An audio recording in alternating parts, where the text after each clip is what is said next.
All right. I'll tell you what. Yeah, we'll go ahead and go live, and if she chimes in, she will. Hey, can we do a phone check? All right, we can go live. I ain't gonna.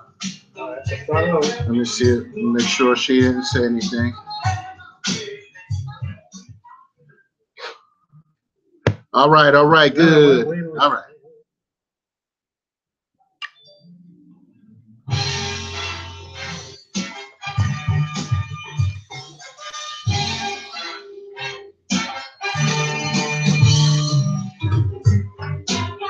I left the other book. The what? Let me know the countdown. Right? Yeah.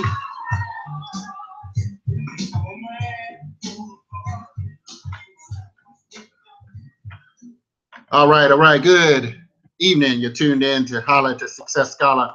I am the Success Scholar, Hakeem Shakur Ameed. Thank you all for tuning in, listening in. Your broadcast. We are broadcasting live here at elifemedia.net. Thank you all for tuning in. And we are here each and every Monday, 8 to 9 p.m. Eastern Standard Time. Thank you. And for those that are in the background. But yeah, so definitely want to say it's been a beautiful day so far. We got a wonderful guest here coming up that's going to be calling in any minute. But I just want to, first say thank you to my queen who held the showdown last week in my absence. I was up at Coppin State University actually for a play called Suspects in America. It's really good play. It's very interesting, talking about hip hop being on trial and racism and what's going on with the system of racism, white supremacy in this society. So I have a wonderful co-host that's joining me, a brother I've known. It's been about at least 15 years.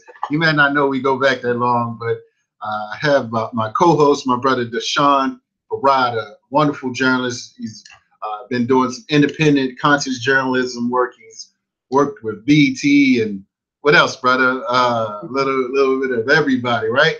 He's been around. So have brother Deshaun Farad joining me. He's working with Your Black World now, right? I'm headed by Dr. Boyce Walker. Yeah. Thank you, brother. Thank you. And he's been doing radio and news and radio and television for quite some time. They will call me brother, and even yourself. You may be referred to as multimedia journalist. Multimedia journalist. Okay, thank you for the proper term. Right. With TV, radio, print, online. So we write. Yes. So we're multimedia. Yes. And so, so I brought this brother in to help me out to have this conversation because he, covers a lot of different stories, and we are here on. As a matter of fact, I think I met you at the Million Man March, brother, something like that, some kind of march. But it was some time ago. When 95, when I was in high school. Yeah. That was my senior high school. I don't know if we were there, but it was. I was there though. Okay. Great. And so this is the anniversary of the Million Man March, but I have a wonderful sister who called in. We had a few complications on my end, but I just want to thank her. I've known this sister, and she's been doing some tremendous work internationally. And over the years, I know her as Ifris Chi. That's what I've known her. But and let me get her proper name correct. But I'll let her tell it to you. Dr. Chino Oh, Chilo. yes, greetings. Greetings. Now I'm looking at it because I got a little confused a little earlier. But can you pronounce the name? Because we know you. Well, I know you as Empress Chi. So, but Yeah, and that's why people oftentimes will call me Empress Chi, right. Which is the short version of my name, because for some reason, some of our people have a hard time pronouncing our name. Okay. I want to get it right. Just break it in syllables. It's Chionesu. Chionexu. Mm-hmm. Okay. All right. All right. Beautiful. Beautiful. Well, just to let everybody know, I've known this sister for some years. I haven't seen her in a while, but we both hosted shows on Harambe Radio. And I did mine for 4 years there. I was on Tuesday nights. I was on 7 to 8. And sometimes I did 2 hours for a long time. And it was once or twice that I did a 3-hour show. That, so that's where my experience in radio comes from. And she had a show there, and we just got a good collaborative network and family with Harambe Radio. Yeah. So always love and respect. But I know you've been in the Philly area organizing for some years, correct? Yeah, I'm from Philly. Okay, okay. And let me let everybody know, I have on the line, she is the founder, architect, she created the vision for the Millions Women's March. She's a bad sister. Yeah, which was 20 years ago, coming up on October the 25th, correct? That's correct. Yeah, so we coming up on 20 years of some of the most strongest, empowered Black women on the planet. So let's first go back to that day. Well, what gave you the vision? I mean, we're here on the Million Man March anniversary, 22 years, but I said let's we gonna of course do our thing with that, but I got an opportunity to galvanize and organize and get people to the anniversary coming up here in Philadelphia, coming up in 2 weeks. So what was the vision you had for it? Well, it's really interesting to even think about that question, because 20 years ago, now when I look at it, it was really to focus on at that time, of course, the various things that are of interest and that are really affecting our women and girls. That, of course, was the primary, but that was never separated from the advancement of our people as a whole. So, unlike other people who might be focusing on just women's issues, that was never our intention. Of course, yes, it was to make certain that our women were primary in terms of our specific interest, goals, you name it. But again, it was always connected to our family and kids. So what we realized 20 years ago was that there was a lot going on within our women, maybe very specific, that was really not being looked at, addressed, and certainly not dealt with in the kind of way that it needs to be. Perfect example, over these past years, if one pays close attention, you will have learned, certainly, or have seen in your community more violence and abuse of our women and girls throughout the country. And I'm not just talking about domestic violence, that's not it. The other thing that you will note is that when it comes to the increase of incarceration, we know that our brothers have often been incarcerated by the system. But what people did not know, or saw they even kind of turned away from knowing, is that during the past 10 years in particular, there's been an increase of the Black woman in these prisons, you see. And what a lot of folks also don't realize is that while it's all horrendous, while it's all, as far as we're concerned, violations. The fact of the matter is, in our community, when we hear of different programs dealing with prison reform or other kind of issues relevant to so-called correctional facilities, you very rarely hear any of that being applied to the women. The women prisons all over the country. And so these were some of the things that we knew 20 years ago. We also knew that the effects of crack cocaine had its most devastating impact on the Black woman and child. Not that, again, it didn't affect all of us, because it most certainly did, our brothers, our sons, our fathers, but this was the first time that you had ever heard anywhere, anytime, that a Black woman had sold her child for drugs. So we knew that this was extremely serious, and it was.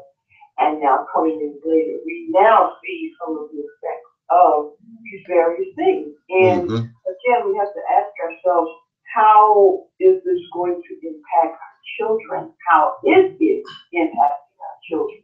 And I think, again, for those who have paid any kind of attention, then certainly you will answer to that too. So with that said, you know, our women and girls needed and do need specialized attention like anything else.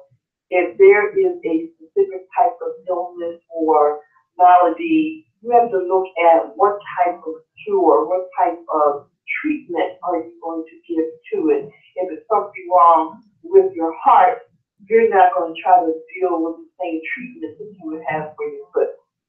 So that goes the same for us as people. We cannot apply the same remedies or the same kind of whatever it is to all situations. You have to specialize in something oftentimes and deal with it accordingly.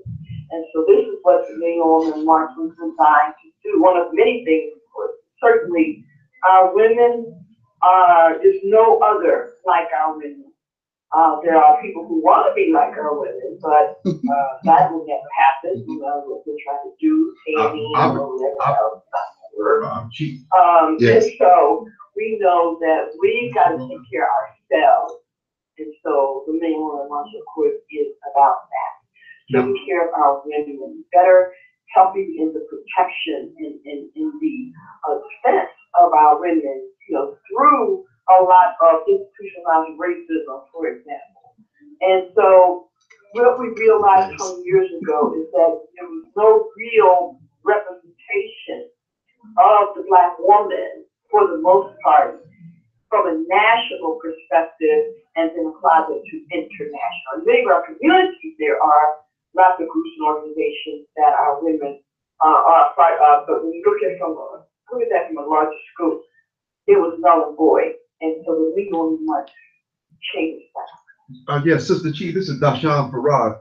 Beloved, I'm glad you mentioned those who wish to be like Black women, and I'm glad you mentioned the protection of Black women, which is actually what my next question was going to be about. 2 weeks ago, I had covered the March for Black Women, quote, that was the name of it, here in DC. Oh, that was the name of it? Yes, sir. 2 weeks ago. Okay. Marissa Alexander spoke, Gina Belafonte spoke, Michaela Angela Davidson spoke, and what they kept emphasizing throughout the rally, and even when I interviewed Miss Belafonte, they said that Black transgendered women are the most oppressed in society. Now, that was amazing to me, because that was like a total upgrade or a total downgrade to what Brother Malcolm had said, when he said that the Black woman was the most unprotected member of society. So I'm a little bit confused. Now, how do you address that? There seems to be an attempt to attack, I would say, Black womanhood. Right now, you all, and I'm not at all trying to mock anyone who's transgender, but it seems now that actual Black women are being pushed to the back. First, it was you all that were the most oppressed in society. Now it's Black transgender women. How do you address that? And will this be addressed at the anniversary? Well, I'll be honest with you and say I really don't address it. And what I mean by that is, it's not that it's something that we do not deal with in this proper context. But at the same time, I also put a lot of time and energy into a good distraction. And usually, you you have to be smart enough not to buy into stupid stuff. And what that means is that a lot of times things are put in our way to, have you spend a lot of time and energy on it. So I'm going to make it very simple. You were right by saying you were confused. Well, it's a very confusing situation because you're dealing with a confused kind of interaction. What we realized when the Million Woman March happened 20 years ago, that was such a powerful thing. It was powerful in more ways than one. And the enemy knew that. They knew that this was something that they had to try to squash or destroy. So initially, they literally had people within our internal structure who were there to destroy it. And that was one of the reasons why it took us a little longer to bring things forward, because we were actually infiltrated. And we were infiltrated with people who were extreme opportunists at best, and certainly, other kinds of things in general, And so we had to go through that whole process that many groups, organizations, and movements have experienced, and that is within the internal structure or circle, you had these elements that were really working for the enemy. And the Million Women March experienced that. It was never meant to be an event, just an event. It was always designed to be a movement from day one. So now, in 2016, I announced at the United Nations during a session in March. They have sessions every year for Women's History Month. I announced at the United Nations that the Million Woman March reunion was coming for October 2017. So what that meant was other people knew that we would get ready to come forward. And again, not just in terms of just a gathering, that we would really get ready to put things in place. The next thing we know, come January, we hear this group calling themselves Million Women March. Oh, yes, listen, G, I remember listening up. If I may interject, when they were using that title, the first person I thought of was you, and I said, G and the rest of us about to raise some serious hell. But go ahead, sir. Yeah. Oh, yeah. That was never us. You had nothing to do with that. And they attempted to use the name until we told them, we will not only crucify you publicly in the media, but we will also sue you. So they changed the name to Women's March on Washington. Quickly. And when they realized the backlash was so strong, they then put some black faces in there to cover the tracks. And the black faces that they put in there, one in particular is very well known in certain circles, having affiliation, having worked for it, been very close to Al Sharpton. They use that person to become involved as a poster child to represent black women. It was never designed for black women. And then there was this excuse from black females that, well, we're going to get in this because we want to make sure our voices are heard. Oh, please, really? Well, no, I'm gonna be honest with you. There were several sisters that endorsed it, and I was very surprised at some of the sisters who endorsed it for some of the reasons you're mentioning that were encouraging black women to be. I'm talking about some of our most progressive sisters who are actually encouraging black women to participate. I'm sorry, go ahead. Well, see, brother, this is why, as far as we're concerned, it's a wonderful thing. Truth is one of the most beautiful things you can see and embrace. And so what we realized was, and you're correct, there were women who did, go along with that situation. It helped us to better know who and what we were dealing with. That now we don't have to guess. Now we don't have to speak twice.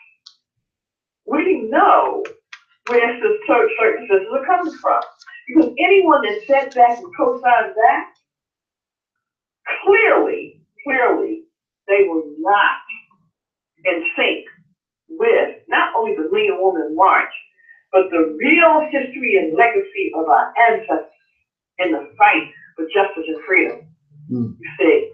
And so this really helps us. It helps us to better, if not expose, but certainly identify people that we need to be careful with in the future. And so now you thing that came up, as you mentioned a few weeks ago, and all of that, by the way, was all intentional, because they know the real deal is coming. Well, now, Sister Chi, I want to let you know something. You know what? Respect, during the question and answer during the press conference right before the March rally took place, I was almost snapped on for asking the question. I said, look, I said the 20th anniversary of the Million Woman March is coming up.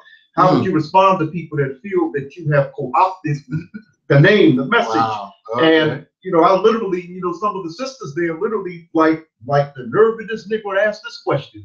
Wow. No, I'm sorry. Go ahead, Sister Chief. Well, again, it's a wonderful thing. It has helped to identify, what we need to now know. Because, as we say right now, the lines are being drawn in the sand. Yeah, right. And this is a beautiful time now. Because 50 years ago, or however long ago, Black women didn't have a choice. For those that, wanted to be more active in certain social political arenas or what have you, there wasn't really a lot out there for them. You see, you could join the National Council of Negro Women or, something like that. But for the most part, there wasn't much out there going on. And so somewhat progressive Black women ended up joining these feminist groups, these white-led groups, because they really wanted to do some things and it really wasn't out there for them. Well, that's not the excuse now or the reason now. I want to answer, Sister Chi. I'm glad you mentioned feminism and joining different groups. Over the past 5 years, due to the killings of police shootings of Black men in particular, Black people in general, and of course the advent of the Black Lives Matter movement, we've seen a term that's been in existence since 1989 that has actually had a resurgence. The term intersectionality. How do you feel about so-called African Americans uniting with different movements? Because we at these various marches and demonstrations that I've attended across the country, there's always an encouragement that Black people should unite with with white liberals, white feminists, the LGBT community. What is the Million Woman March's position on intersectionality? Should we be specifically Black? Do you agree with Dr. John Henry Clarke when he said to Black people, quote, "You have no friends"? No, let me just say this. This is why the Million Women March is probably one of the most powerful things on this planet when it comes to Black African liberation. And we have been pushed to the side. And we've been pushed to the side by well-known groups and organizations who are known in the Black liberation struggle. See, for 20 straight years, we get asked the question, how many of these groups and organizations have invited me to anything? Be it Black History Month, be it Women's History Month, be it Kwanzaa, be it a conference, whatever. In these past 20 years, when you do the analysis of why would these very well-known so-called Black groups that are about social justice, self-determination, and all this, why would they not reach out to us? Meaning the Million Woman March, which is now evolved into a universal movement, by the way. But why would we not be included to be on a panel discussion or whatever? For most of these groups in 20 years. And I tell you that one of the reasons is because two things. Number one, we have never interacted with socially or even politically, except, you go to some rallies, people are there, well, cool, but we don't, I don't have lunch and dinner with people, that I don't have a direct kind of connection to. You're not coming to my house, I'm not trying to go to yours. You see, we don't have that kind of interaction. So what we found is that with a lot of our groups today, it's so much, it's very foggy in terms of what relationships do you really have with these other people who are supposed to be sympathetic or, inclined to go along with what you're trying to do for our people. Okay, cool. I deal with and understand allyship. Okay, but I know where to draw those lines at, and most people know where to draw that line at with me. Now, Now, Sister Chi, beloved, another thing that was addressed 2 weeks ago, and of course you had touched on it minutes ago, concerning the abuse of Black women by Black men. I noticed at millionwomansmarch20.com, your webpage, you're asking the question, will Black men be there for you? How is the response coming right now from brothers, and how was it 20 years ago in 1997? The response from our brothers and Black men. Well, I tell you, and I'm very disappointed. I'm extremely disappointed because we have maintained a position with the Woman March that always upheld and honored our brothers. Always. We never would dream that we would now be at this place, having put this call out to our brothers to join us, putting them in a situation and in a position of honor, because when we started organizing this over a year ago, 2 years ago actually, we said, look, this is what we want the brothers to do. We want the brothers to come together, work with us, support us, and we supported them. But in this particular reunion, we have the design that the brothers are going to surround the sisters. Wherever we assemble at, the brothers is going to surround the sisters, right? And the whole idea was to send a message saying that in order for you to get to the sisters, you got to come through the brothers, right? And so we figured that the men would love that, because we're showing the people that we're united and that the brothers are there not only to support, but also to help protect, right? Well, let me tell you, we said. She's still with us, Sister G? Are you here, Sister Chi? Let me tell her to call back in.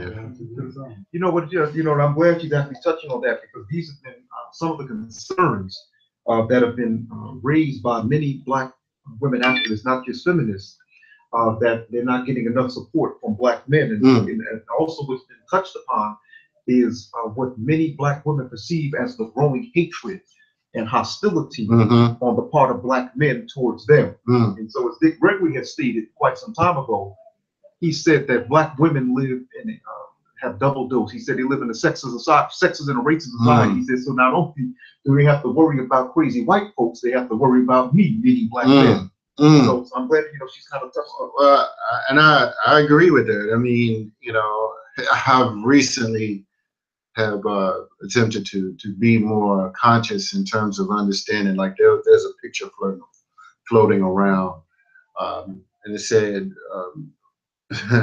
would you want some sisters to walk through this group of men? There was some brothers kind of standing around with a sundress or something to that effect. But it's a lack of respecting the identity of manhood that many Black men in this society, unfortunately, are getting their images of manhood from television, Some would say rap music. A word that we keep, 3 words we keep hearing is white male patriarchy. We keep hearing that part. And so we have to ask ourselves the question, say the brothers who are guilty of abusing Black women, we have to ask ourselves how much of that is originated in or based in Eurocentricity or white male patriarchy, us being under, for over 400 years. Absolutely, being dominated. I mean, whether it's subconsciously or consciously, most of us, when we don't develop that conscious levels of awareness, you go with what you see and what you taught. And unfortunately, real masculine men in this society, can actually be a threat. Well, we noticed that actually. Of course, that's one of the things that Francis Cress Welsing addressed, Dr. Dewanson and Jufu, Dr. Earl Harvey Hutchinson, really irritated genies addressed this. Minister Farrakhan has addressed this, the threat of the strong Black man. But at the same time, some have said that the pressure. Many have said that unfortunately Black men oftentimes we bow to the pressure of a Western society to be more masculine than we have to be as a way of surviving. Yes, yes, as a way of yes. surviving. And I'm not justifying. No. It's understood. It's understood, and this is where maturity and growth takes place. Individuals knowing where to assert themselves. And the whole immature black man, unfortunately big and strong and still being emasculated either economically or in other ways, just disrespected, that whole disrespect reality. And sometimes individuals don't know necessarily when to engage, in an aggressive type of self-defense posture, intellectually. That's what I spoke about earlier this morning. In balance, of course, we need them out of balance. So I definitely appreciate about Sister Chi and what the sisters are doing. Just like 20 years ago, they're actually calling for balance, that meiotic balance between woman and man, the female masculine energy, that meiotic balance, once again, the Ankh. Right. And this is not listen what I'm saying carefully, family. This is not I didn't say typical, I said this is not the stereotypical black male bashing that unfortunately black women have often been accused of by black men. Sister Chi is asking, brothers, we want you to be we want you, we need your protection. And I really, me personally, I really appreciate that. Yeah. And sincerely, and I've known this sister for some years, but I mean, and we've been out of the loop with each other on different levels, it's because I had no idea, knowing the history of the Million Woman March, but I had no idea actually, how she felt in terms of, particular groups not necessarily being supportive of this initiative. And it could be, that power dynamic, in the society. Or we have to ask ourselves, go ahead, you're good. Or we have to ask ourselves how much of that opposition is being fueled by white liberalism, by white feminism, but also how much is that being fueled by the black bourgeoisie? In other words, y'all humility, y'all into that pro-black Afrocentric stuff. We have to ask ourselves, because we have to. Absolutely. We have all right, she's back. She's back. She's black. Okay. She's black. Go ahead, Chief. Go ahead, Chief. Yeah. Okay, so we got interrupted here for a moment. Okay, but the main thing I wanted to stress, really kind of convey, is that there is an attempt to make certain that the black woman is that there's confusion. Oh, you were asking about the brothers. Yes, ma'am. That's where we left off at. We were really and still are very not just surprised, but we're hurt. We're really hurt because we thought it would be a very beautiful thing for the world to see the black man surrounding the black woman in a way of protection and love and so forth. Supporting us having our day. We deserve that. We earned it. But that didn't happen. Black men, unfortunately, and believe me, I'm going to name some names in a minute. Not just yet, because go ahead, sister. And saying, oh, yeah, we love the black woman, we love the God, we love the queen, and all that. And then be on YouTube, then be on YouTube, Sister Chi, and they the first one, they'll call a black woman a female dog before anyone. But go ahead, sis. I'm sorry. Yeah. I know. About the ones that do that, I already know where they're coming from. That's cool. Yeah, we know what to do with them and how to deal with them. I'm talking about the ones that be all on YouTube and at the lectures. That's what I was talking about too. We talking about them too, beloved. Yes, ma'am. That's what I'm saying. Yes, we talking about them. Right. Yes, ma'am. I was about to write an article about them too. Go ahead. This is your mothers, your daughters, your sisters, your wives, your grandmothers coming to be together to enjoy one another as women and sisters. And you can't support that? Ooh. And then we asked the brothers, we said, brothers, can you spare us $1? $1. We said, could you support, because we're self-determined. Never had a grant, never had corporate sponsoring. You see, and we've been continuing to work for 20 straight years. So we figured, okay, we've demonstrated our commitment, we've demonstrated our capability. Can we get a little support? And let me tell you how that turned out. Mm. So now we're really struggling because we got to pay for a stage, lighting, not lighting, sound, and so forth. And so, again, why? Why should we have to go through that? You know, people spend $1 on chewing gum. Yes. And we couldn't get $1? Oh my gosh. So, but again, going back to, you know, looking at some of the females who decided to support, we call it white female privilege. Yes, talk about it. Yes, ma'am. I'm sorry, but I go ahead, sis. I see that all the time. Oh no, I mean, that's what it is. There's one thing to talk about white supremacy, or what we call attempted global white supremacy.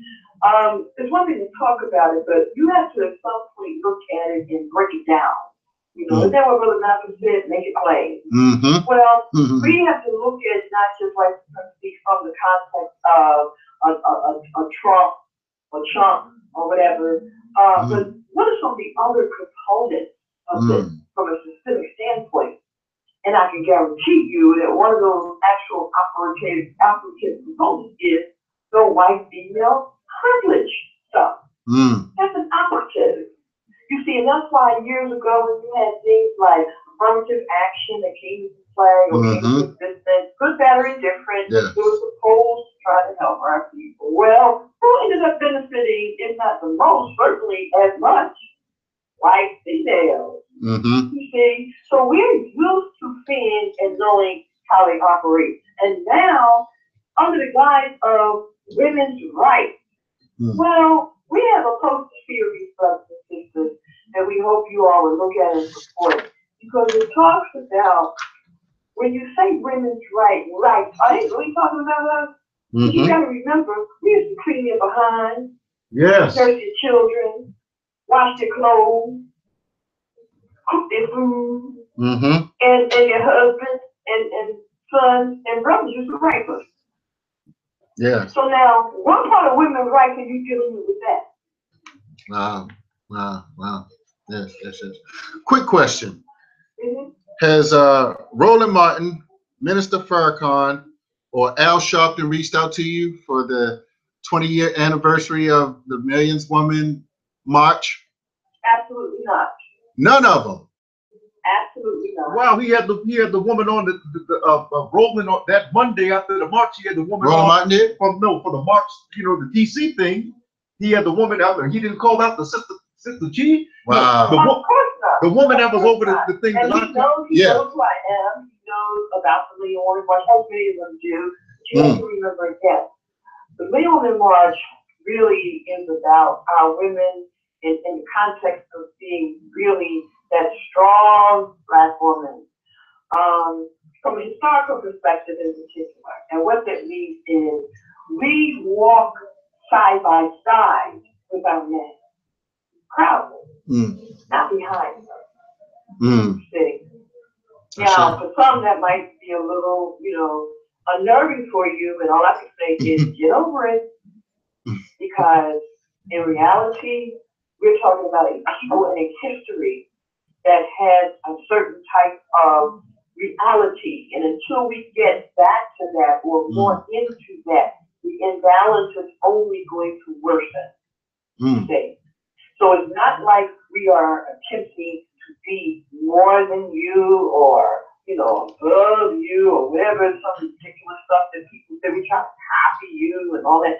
I've heard so much ridiculous stuff from some of our brothers to try to really remove you from the fact that they don't want to step up and say, and I got some serious brothers, trust me, and love them dearly and would fight without a shadow of a doubt, you know. But the facts are the facts.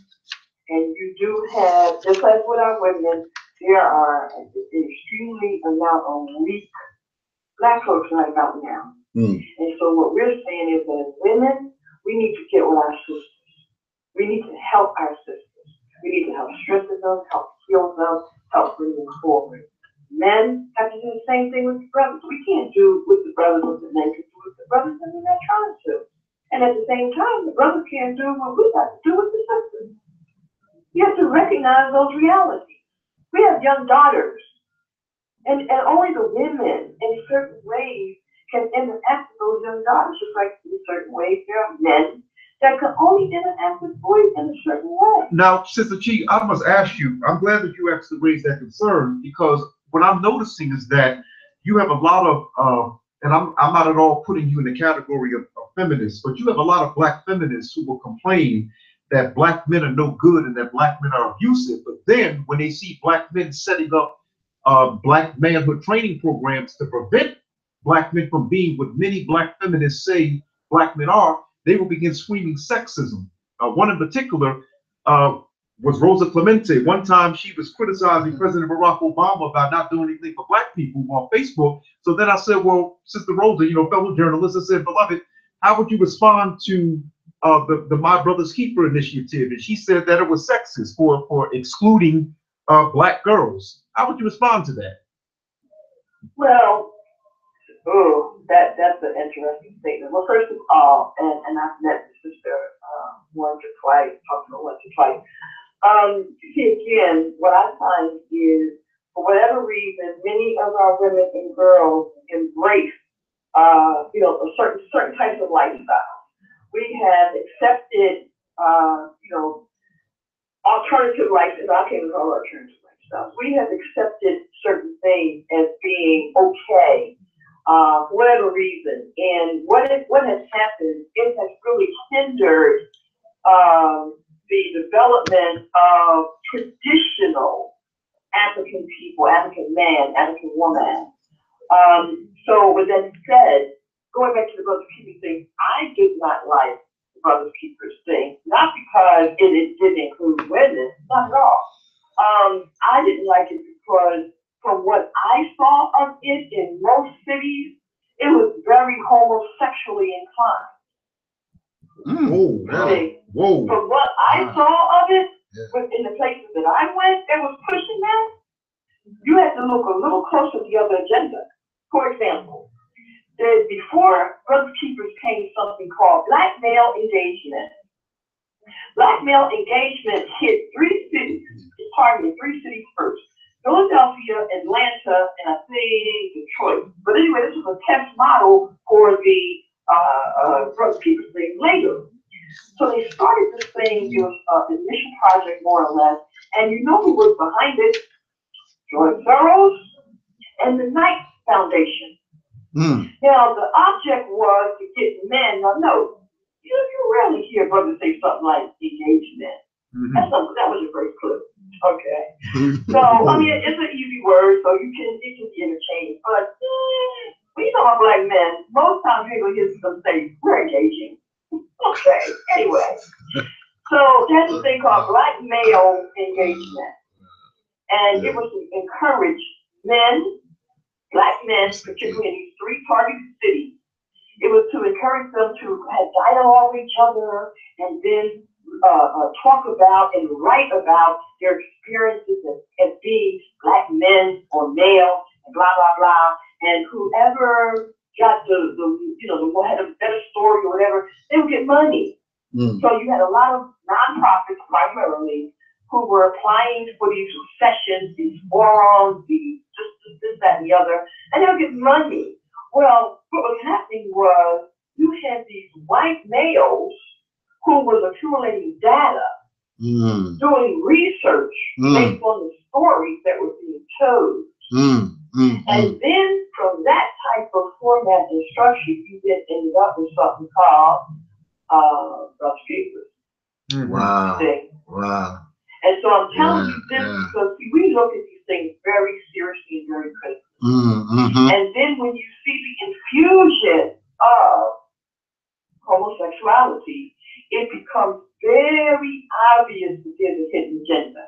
Just like with Black Lives Matter, that ended up, that started off as one thing, and now ended up into another, and again, heavily funded by who? So again, we look at these things not just on the surface. We do the homework that's necessary to really evaluate various things. So again, what I would say about particularly that kind of program, to me, I'm careful with anything that's government structured. Always. See, it's different if black men say, we're going to do a program, or we're going to do this, or we're going to do that. To me, that's different from either a corporate backing or a governmental backing program. That's already suspect. It should be at this stage of the game. For anyone that understands global white supremacy, you need to understand how it operates. And what was it that Dr. Francis Ford said? And Dr. Brother Julius Kumar? If you do not understand white supremacy, everything else will only confuse you. That's right. Yeah. Indeed. Wow. She's definitely dropping some insightful wisdom. And I must say, I've seen some of those parts and pieces, and sometimes when I post things like like that there's a gay affirmative action for some black males. I mean, I wasn't suggesting that that they taking jobs away or anything, but I see that that there were many in positions, and just like we saw with in Hollywood with Terry Crews, you don't think that this happens, where black men, for success or access, they are, well, listen, I'll be honest, they allowing for others to have their way with them. Not just say that. I spoke with a PR person, a black PR person. She told me that actually goes on. She said the stuff that Grit says and others have said. She said that's true. She said she's seen that firsthand. Wow. That she, like I said, you always have that, that straightforward analysis that we expect Independence. them to have. Yeah. So coming up, what can we expect to see or hear, from you in the first inaugural International African Women's Solidarity and African Appreciation Day? Well, again, the Women Women March has evolved rather into a movement.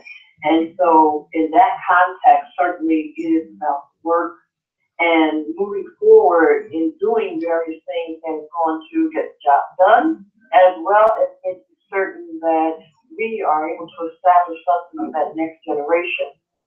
This is very important because to me, it's not being done adequately. We're not laying down the groundwork and providing the proper tools for those that are yet to come, those that are presently with us, as well as again to come. And so MWM has designed things to do that.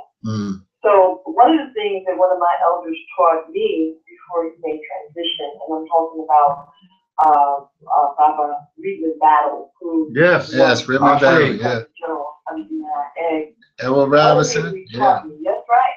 That's right. Yes. One of the things that he taught me was very clearly, you must institutionalize your work. You have to do that. And I promised him that I would. Right. So right. This year we initiate the first annual International African Women's Solidarity and Appreciation Day.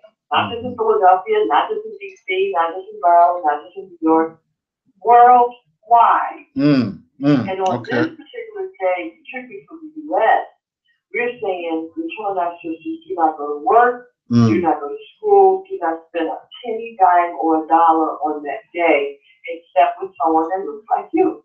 Sure. Do something on that day for yourself. In other words, we don't need somebody to tell us when Mother's Day is.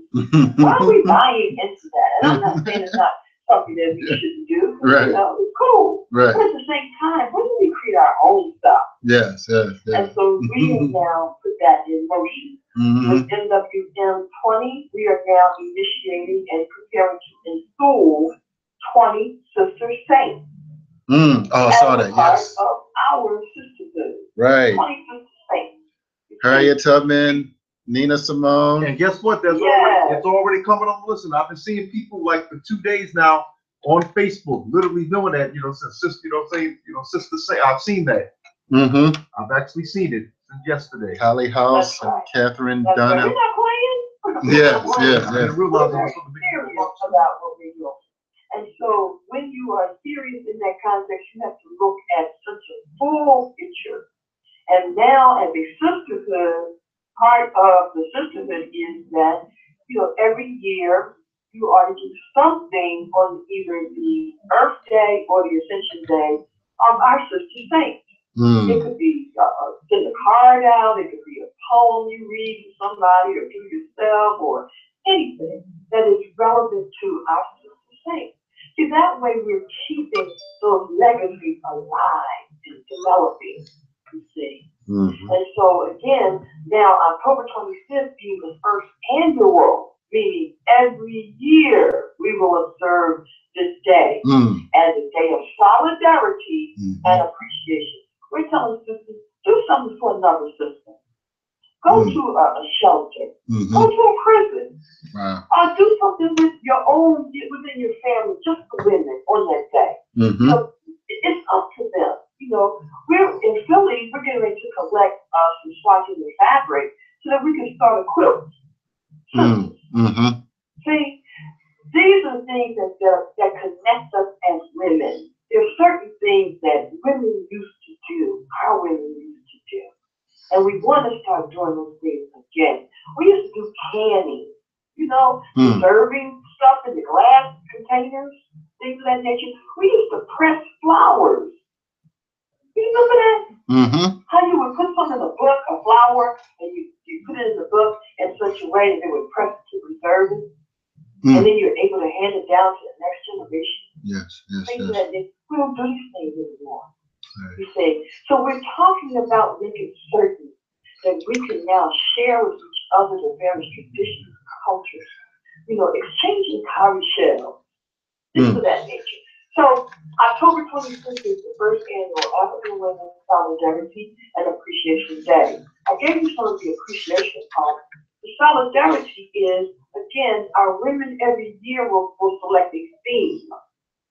And with the theme, we will do an action in solidarity in regard to, whatever that theme is for you for that year. This year, it is to put a focus on violence and abuse of our women and girls. Most do not know that sex trafficking in many of our communities is risen to such an incredible extent. The same thing with molestation. Right. Absolutely. Right. You see? Indeed. So we're talking about now really working on some of these problems and issues ourselves. We need not to keep going to the enemy to work out our issues. Sure. Okay. All right. So you can just give out that website again if anybody want to get in touch with you. And my donation is coming. I'm going to certainly support the movement. I'm able to at this time. So certainly, and I appreciate you joining me here. And you keep pushing, and certainly I'm going to definitely stay connected and get connected to what you all have been doing. Well, I hope so, brother, because it's been a while since the podcast. I know, right? Yes. Yes, right. So I appreciate it. But, again, we are hoping now that people will see that we are alive and kicking, we are alive and living color. That our brothers and sisters, of course, will now really know that we are on the move, as my sister here in Philly would say. Yes. And with that, support. You can go to our website at www.millionwoman, not E-N, not S, none of that. Right. Yes, ma'am. Okay? You rarely hear anybody say the Million Man March or the Million Men March. That's right. I mean, they just try to mess us up all kinds of ways. Right. It's the Million Woman March. It's Thank like you. a Million Man March. So don't stop messing up our name, please, because you're letting the enemy play tricks. Yeah, And that's what they did. Because people wouldn't take us seriously and would call us any old thing, million women, woman, anything. That's right. So the enemy sees time. Now, with that said, the millionwomanmarch20.com is our website. We have several campaigns there. One is called 1 in a Million. You can be a 1 in a Million support member by donating $1 to $1 million, of course, but $1. Black folks, come on, get real. if you can't give us $1, you need to turn in everything that you even talk about in life. Really, in this day and age. That's it. So we really need folks to support. We made an effort not to get caught up in the system in terms of getting money funded and all of that, to believe in our people. So please make that donation or get a membership for a sister. Any sister that went to the New York March in '97, she can now be an alumni member. We now have alumni membership. And our alumni will be able to vote on different things that we put forward. For example, we're going to introduce to our people this year the question. And the question is, in the 20th century, we were able to obtain a holiday for a Black man. Of course, that was Dr. Martin Luther King. The question now is, in the 21st century, is it not time for a holiday for a Black woman? Wow, yes, and the answer is yes. All right, all right. So we're going to make that happen. All right. Lastly, brother, I have to tell you this. Okay, okay. Our theme, raising up the mother of civilization. Yes. That's our theme. So again, we don't want there to be any more ambiguity or confusion about who the original woman is. Keep that in mind. Lastly, our reunion is going to launch a major campaign. What is that campaign? Okay. All right. I think I think we might have lost it, but definitely go to Million Women's March 20.com. Support our sister Empress Chi. Thank you all for tuning in. Tune in next week. Definitely be back. Thanks, brother Deshaun. Thanks for having me. Appreciate you, brother. Appreciate you. So I know she got some other interviews to do tonight. So I appreciate you coming out. We had a good time a little early at the Black Men's Convention anniversary for the Million Man March. So we staying strong here. Just continue to build, continue to go to another level. Continue to read the right books. Sappho, Warriors Guide to Manhood, State of Emergency. What's this? And also that new piece, that Tariq piece is out on Haiti. So I got this book. Got this book on Haiti. Which one is the Haiti book? I think it's here. All right. Yeah. So Wade Noble's got a book on Haiti. So that'll be out Thursday. 1804 is the film. Tariq Nasheed. So check it out, brothers. We got to thank our Haitians. That we wouldn't be here. None of us would be here if it wasn't for the Haitian Revolution. So and that's what we need. We need that spirit today. All right. So thank you all. We out. Peace. Thank you, brother. Now, how she did, brother? Yeah.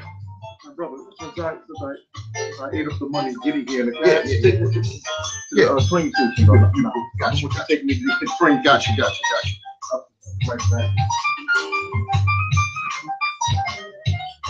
Hey, good show. Good show.